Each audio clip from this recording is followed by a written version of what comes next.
The movie opens up with Jack, a middle-aged assassin in a futuristic, neon-drenched version of Hong Kong. In a world full of enough professional and personal rivalries, Jack works as a hired assassin, going around the dark and shady corners of the metropolis to finish off his targets. He leads a lonely life, and he usually pays for time with android prostitutes, but he is burdened and worn out by his life in the city. One day while traveling on the subway, he comes across a woman who he finds of attractive interest. Being someone very experienced in sneakily following people around without their knowledge, Jack goes around following this woman and reaches a club. Going in as a potential customer, he realizes that the woman is one of the many performers at the club. She sings for paying customers from behind a glass chamber, where the customers can see her, but she cannot see them. Jack specifically then requests her service, and during their session, the woman tells Jack that her name is April, and she has moved to the city in search of a living from her small native village in South Vietnam. She says there is no money there, but she likes that it's quite peaceful there. Next, April asks him his name, and Jack willingly tells her. She is easy to talk to, and Jack opened himself up to her, except that he lied to her, saying he works in construction. After the session ends, Jack continues following April around on multiple occasions. First, he stalks her as she dines in the city alone by herself, and then he follows her to her neighborhood. She lives in an apartment,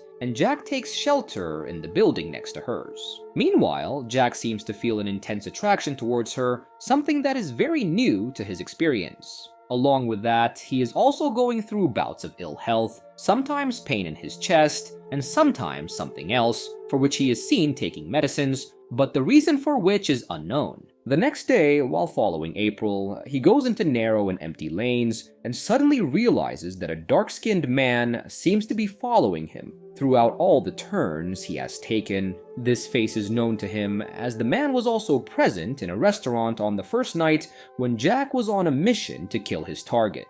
Later, Jack once again goes back to the club where April works and prepares to speak to her. As April comes out, she first thinks it's the usual customer that needs her entertainment, but somehow she recognizes Jack from their last session. She says she remembers him by his voice, and Jack asks her whether she has eaten or not. She says she hasn't, and Jack politely asks her if she would like to dine with him. April skeptically accepts his invite for dinner, and after her shift ends at midnight, she finds a strange man staring at her from across. She immediately noticed that it was Jack and approached him. Seemingly, the moment is awkward because she just knew him through his voice only, but once they sat down, things eased up a little. She starts by touching his hands and telling him the love line on his palm is short.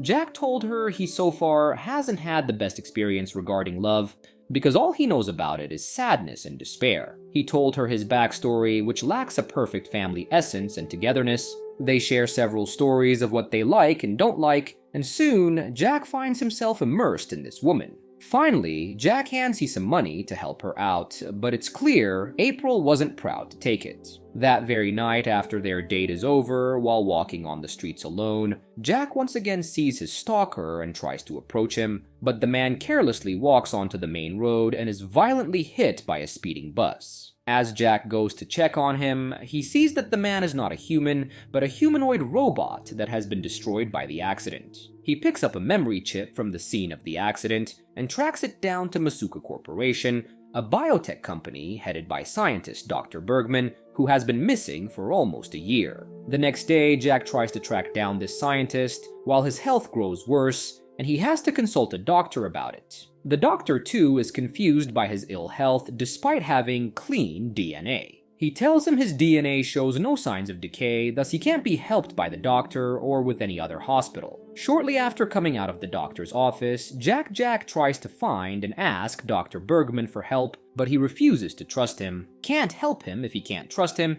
and Jack doesn't seem to be trustworthy for the man, though Jack continued to meet with April. They have another date, and this time April comes with her natural looks, more like her true self.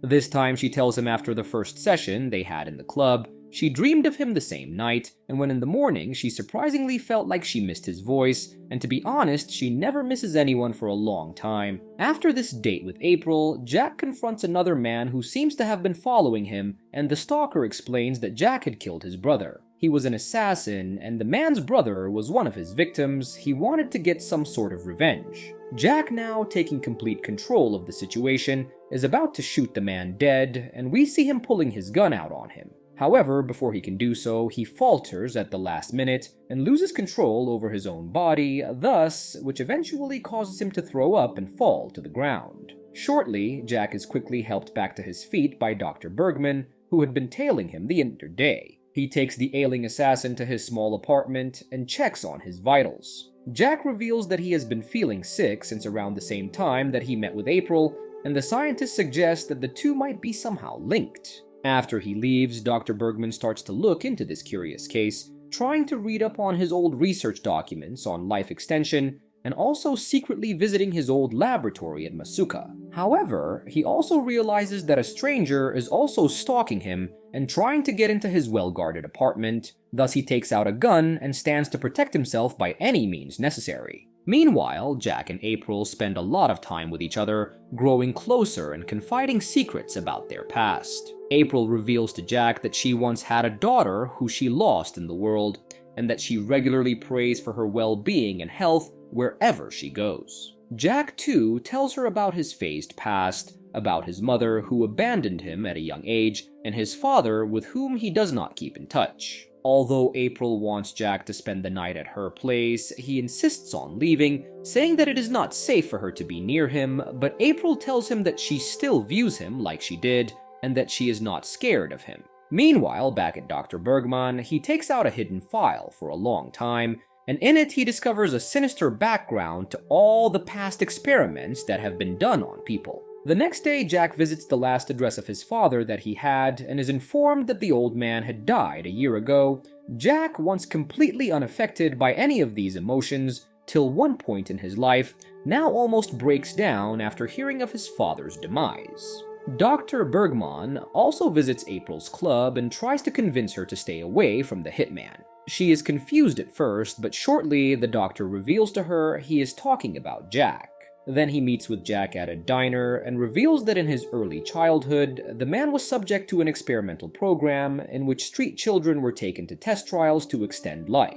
In it, some hormones were restricted from being produced in their bodies, which essentially made them devoid of any deep emotional feelings. Jack had been a part of this and therefore could be a cold-blooded killer, and the corporation was now sending men or humanoids to bring him in and conclude the research. However, these hormones now caused a resurgence in Jack's body, which made him feel so strangely attached to things, and also, this was causing an imbalance in his body, which was making him sick. Dr. Bergman also reveals that he was the one heading all such experiments, but is now terribly remorseful of them, and also that Jack is sure to die if his body keeps producing the hormones. For some time, Jack tries to stay away from April, still looking at her from a distance, but then ultimately gives himself in as the two spend a romantic, sensual, and truthful night together at her place. Now guys, despite the character of Jack being framed as a sourceless drifter, enough information has been provided about him. He remembers his mother and tries to very twistedly grow closer to her memory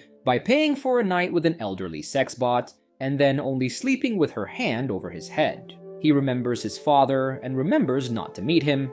He recalls the sounds and experiences of his childhood, presented in black and white by the film. But he also has this ever-growing doubt about the actuality of these memories, whether they were memories or just a dream. This fixation with what is real and what is not continues, as there is enough reason to be doubtful in the world he lives in, where fake plastic-like strawberries are served at clubs. It is perhaps Jack's gradual realization about the fabric of his life, along with his growing ability to feel. The next morning, Jack wakes up alone in the apartment, and there is no sign of April anywhere. Coming down to the street, he sees two men, one of whom was earlier seen outside Bergman's apartment, and a black van waiting to abduct him. He starts limping towards the other side of the street with the two men following him, and then suddenly sees the young man he had not been able to kill earlier, the man who wants to avenge his brother's death. The man now yields a gun and shoots at the two perpetrators. A gunfight follows, which kills all three men, but Jack remains unharmed in the middle. He limps into a corner alley and possibly passes out. With a slow fade, the scene changes to a tall skyscraper, where Jack is seen working as a construction laborer. He used to work in this profession earlier and is now seemingly back to it.